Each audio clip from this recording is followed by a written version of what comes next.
Assalamualaikum warahmatullahi wabarakatuh. Perkenalkan, saya Najma Dumiani dengan NIM 21060089 akan menjelaskan tentang bab 7 yaitu pertumbuhan ekonomi 1, di mana akumulasi modal dan pertumbuhan populasi. Materi pembahasannya yang pertama ada akumulasi modal, yang kedua tingkat modal dengan kaidah emas, yang ketiga pertumbuhan populasi. Yang pertama akumulasi modal. Bahan pembahasannya yaitu penawaran dan permintaan terhadap barang. Penawaran dan permintaan terhadap barang memainkan peran penting dalam model slow.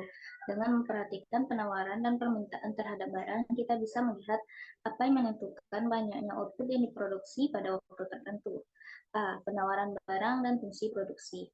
Penawaran dalam model solo didasarkan pada fungsi produksi yang sudah dikenal, menyatakan bahwa output bergantung pada persediaan modal dan angkatan kerja, yaitu Y sama dengan F, di mana K, L. Model pertumbuhan solo mengasumsikan bahwa fungsi produksi memiliki skala produksi konstan atau skala hasil konstan, atau constant return to scale. Asumsi ini seringkali dianggap realistis, dan asumsi ini membantu untuk mempermudah analisis. Fungsi produksi memiliki skala pengembalian konstan jika ZY di mana fungsi ZK, ZL. Fungsi produksi menunjukkan bagaimana jumlah modal per pekerja K menentukan jumlah output per pekerja Y, di mana di mana fungsi F adalah K. Kemiringan fungsi adalah produk marginal modal, yaitu jika K meningkat 1 unit, Y meningkat sebesar NPK unit, fungsi produksi menjadi lebih datar ketika K naik, yang menunjukkan penurunan produk marginal produk seperti yang terlihat pada kurva di samping.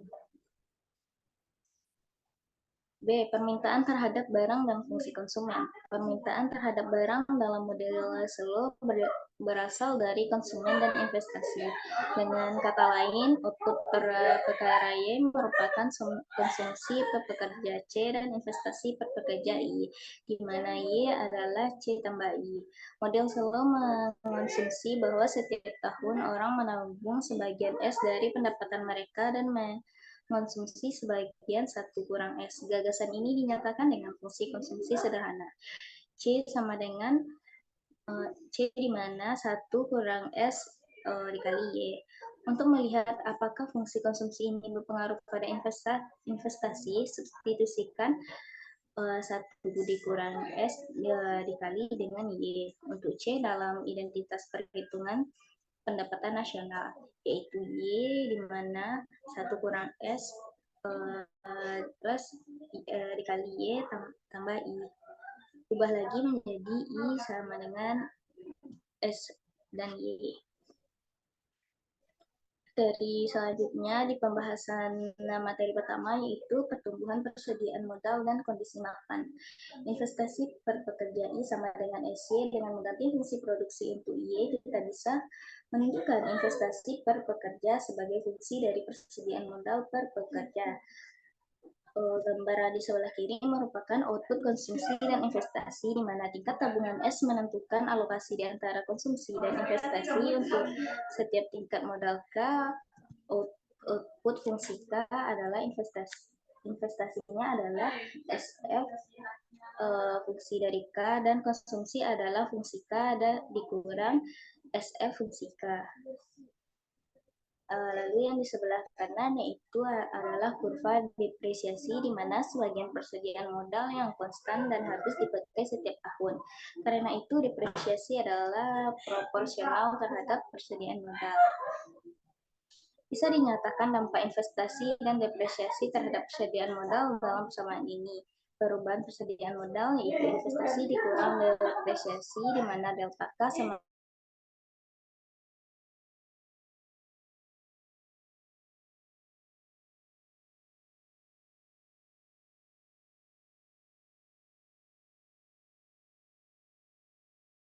Kita bisa menuliskan sebagai delta K sama dengan SF fungsi K dikurang delta K. Investasi, depresiasi, dan kondisi mapan. Tingkat modal kondisi mapan K kuadrat adalah tingkat di mana investasi sama dengan depresiasi yang menunjukkan bahwa jumlah modal tidak akan berubah sepanjang waktu. Di bawah K kuadrat, investasi melebihi depresiasi sehingga persediaan modal tumbuh. Di atas K kuadrat, investasi kurang dari depresiasi sehingga persediaan modal menyusut. Kondisi mapan signifikan karena dua alasan. Perekonomian pada kondisi mapan akan tetap stabil, tapi selain itu, perekonomian yang tidak berada pada kondisi mapan akan berusaha ke sana, yaitu tanpa memperhatikan tingkat modal yang digunakan pada awal perekonomian. Perekonomian akan berakhir dengan tingkat modal kondisi mapan, yang dengan dalam hal ini kondisi mapan atau steady state menunjukkan equilibrium perekonomian di jangka panjang. Menurut fungsi produksi yaitu Y, di mana akar K sama dengan 4 unit modal per kapita, K memproduksi 2 unit output per kapita per pekerja Y. Karena 30% dari output yang ditabung serta diinvestasikan dan 70% dikonsumsi, maka I-nya sama dengan 0,6 dan C-nya adalah 1,4. Karena 10% dan persediaan modal akan terdepresiasi 8K yaitu 0,4 dengan investasi sebesar 0,6 dan depresiasi sebesar 0,4, maka perubahan persediaan modal adalah delta K sama dengan 0,2. Bagaimana tabungan mempengaruhi pertumbuhan, yaitu dengan perekonomian yang diasumsikan dimulai dari kondisi mapan dengan tingkat tabungan S1 dan persediaan modal K1. Ketika tingkat tabungan meningkat dari S1 ke S2, kurva S fungsi K ke atas pada tingkat tabungan awal S1 dan persediaan modal awal X1. Jumlah investasi mengimbangi jumlah depresiasi. Setelah tingkat tabungan meningkat, secara otomatis investasi menjadi lebih tinggi, tetapi persediaan modal dan depresiasi tidak berubah. Karena itu, investasi melebihi depresiasi. Persediaan modal akan berangsur-angsur naik sampai perekonomian mencapai kondisi mapan yang baru K kuadrat. K2 yang memiliki persediaan modal dan tingkat output yang melebihi ketimbang kondisi mapan sebelumnya. Materi yang kedua yaitu tingkat modal kaidah di kaidah emas. Pembahasannya yaitu tentang membandingkan kondisi mapan. Ketika memilih kondisi mapan, tujuan pembuat kebijakan adalah memaksimalkan kesejahteraan individu yang membentuk masyarakat. Individu itu sendiri tidak peduli pada jumlah modal dalam perekonomian atau bahkan jumlah output. Mereka hanya peduli pada jumlah barang dan jasa yang dapat mereka konsumsi. Jadi, seorang membuat kebijakan yang jeli akan memilih kondisi mapan dengan kondisi konsumsi tertinggi. Jika kondisi mapan K yang memaksimalkan konsumsi tersebut, tingkat modal kaidah emas atau golden rule level of capital dan dinyatakan dengan kondisi emas. Untuk mencari konsumsi per kapita pada kondisi mapan, mulai dengan identitas perhitungan pendapatan nasional, yaitu Y sama dengan C plus I, dengan mengubah menjadi C sama dengan Y dikurang I.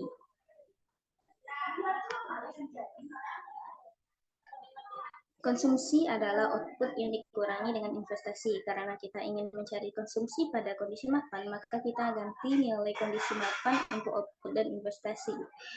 Output per pekerja pada kondisi mapan adalah fungsi dari K kuadrat, di mana K kuadrat adalah persediaan modal yang tidak berubah dalam kondisi mapan. Maka investasi sama dengan penyusunan 8K kuadrat dengan mengganti F fungsi dari K kuadrat untuk Y dan 8K kuadrat untuk I.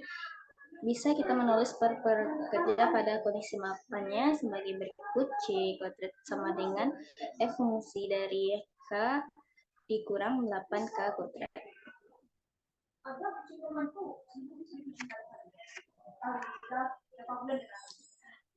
Lalu dapat dilihat dari gambar kurva sebelah kiri, yaitu gambar yang kedua 2.6.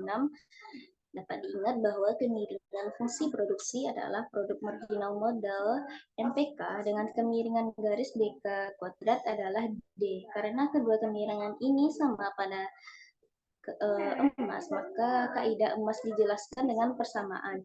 Jadi, pengaruh neto dari unit modal tambahan terhadap konsumsi MPK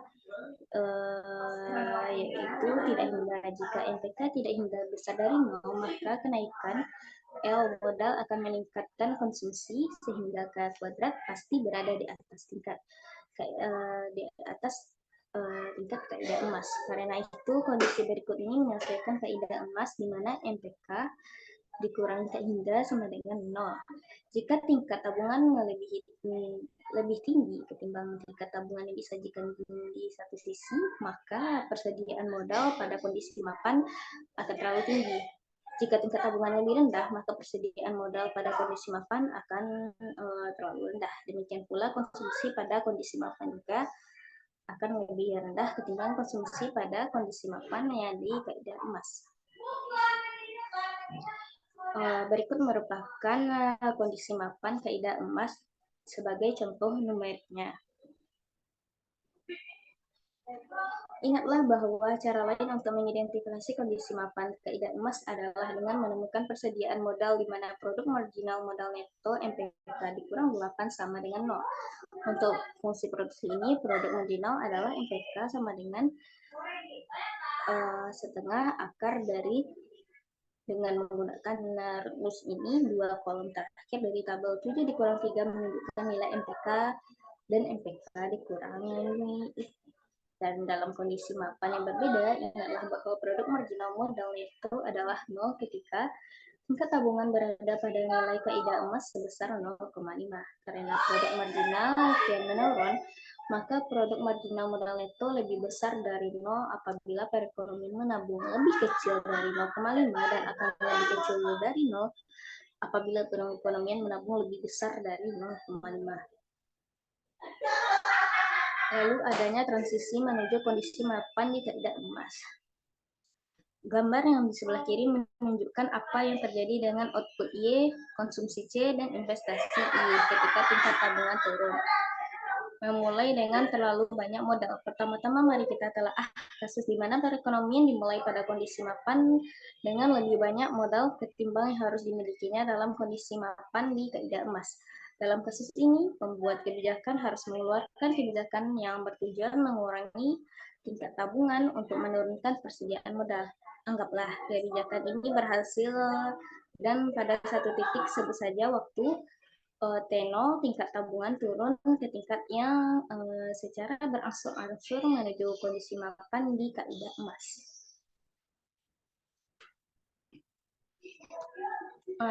Transisi menuju kondisi mapan di kaidah emas dengan memulainya dengan terlalu sedikit modal. Ketika perekonomian dimulai dengan modal yang lebih kecil daripada dalam kondisi yang mapan di kaidah emas, pembuat kebijakan harus menaikkan tingkat tabungan untuk mencapai kaidah emas. Gambar di samping ini menunjukkan apa yang terjadi bila kenaikan tingkat tabungan pada waktu TO yang menyebabkan T0 yang menyebabkan penurunan konsumsi dan menaikkan investasi. Yang ketiga, pertumbuhan populasi. Model dasar teori Solow menunjukkan bahwa akumulasi kapital tidak dapat menjelaskan tentang pertumbuhan ekonomi yang terus-menerus. Suku bunga yang tinggi memang akan mendorong tumbuhnya ekonomi, tapi itu hanya untuk sementara karena ekonomi akan kembali ke kondisi mapannya di mana kapital dan outputnya adalah konstan. Lalu kondisi mapan dengan pertumbuhan populasi seperti yang dijelaskan sebelumnya, investasi akan meningkatkan kapital, sedangkan depresiasi akan menurunkannya. Tapi sekarang akan diterangkan mengenai faktor ketiga yang mempengaruhinya, yaitu pertumbuhan dari jumlah pekerja. Perubahan kapital yang stok per pekerja dapat ditentukan dengan formula sebagai berikut, yaitu delta K sama dengan I dikurang 8 plus N dikali K. Persamaan di atas menunjukkan bagaimana investasi, depresiasi, dan populasi mempengaruhi kapital stok per pekerja. Dampak dari pertumbuhan populasi.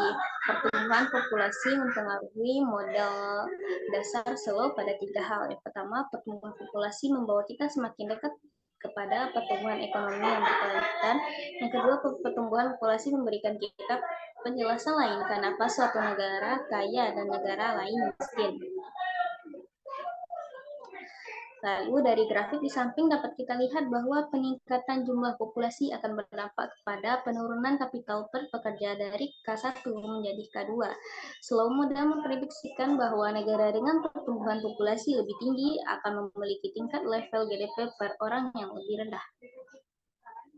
Yang ketiga, mempengaruhi kriteria dalam menentukan tingkat golden rule dan kapital, di mana C sama dengan Y dikurangi, karena output keadaan mapan adalah fungsi di mana K kuadrat dan investasi pada keadaan mapan adalah 8 plus N dikali K kuadrat, maka tingkat konsumsi pada keadaan mapan dapat dituliskan sebagai berikut, yaitu C kuadrat sama dengan F fungsi dari K dikurang 8 plus N dikali K. Dengan menggunakan argumen sebelumnya, maka kita dapat disimpulkan bahwa tingkat K kuadrat yang akan memaksimalkan konsumsi adalah MPK sama dengan 8 plus N. Di dalam golden rule keadaan mapan, the marginal product of capital net dari depresiasi setara dengan tingkat pertumbuhan populasi. Berikut adanya model dari Malthusian. Malthus mengungkap bahwa setiap peningkatan populasi akan secara berkelanjutan membatasi kemampuan masyarakat untuk memenuhi kebutuhan sendiri. Ia memprediksi bahwa umat manusia akan selamanya hidup dalam kemiskinan. Thomas Robert Malthus menyimpulkan bahwa kekuatan dari suatu populasi itu jauh lebih besar dibandingkan kemampuan bumi untuk memproduksi kebutuhan manusia. Lalu adanya model dari Kramerian, atau lebih dikenal dengan nama Michael Kramer, telah menunjukkan teori bahwa pertumbuhan populasi adalah kunci penggerak dalam meningkatnya kemakmuran ekonomi. Kramer berpendapat dengan semakin banyaknya orang, maka akan semakin banyak pula munculnya scientist, investor, dan engineer untuk berkontribusi pada kemajuan inovasi dan teknologi. Sekian yang dapat saya sampaikan. Saya sudahi dengan wassalamualaikum warahmatullahi wabarakatuh.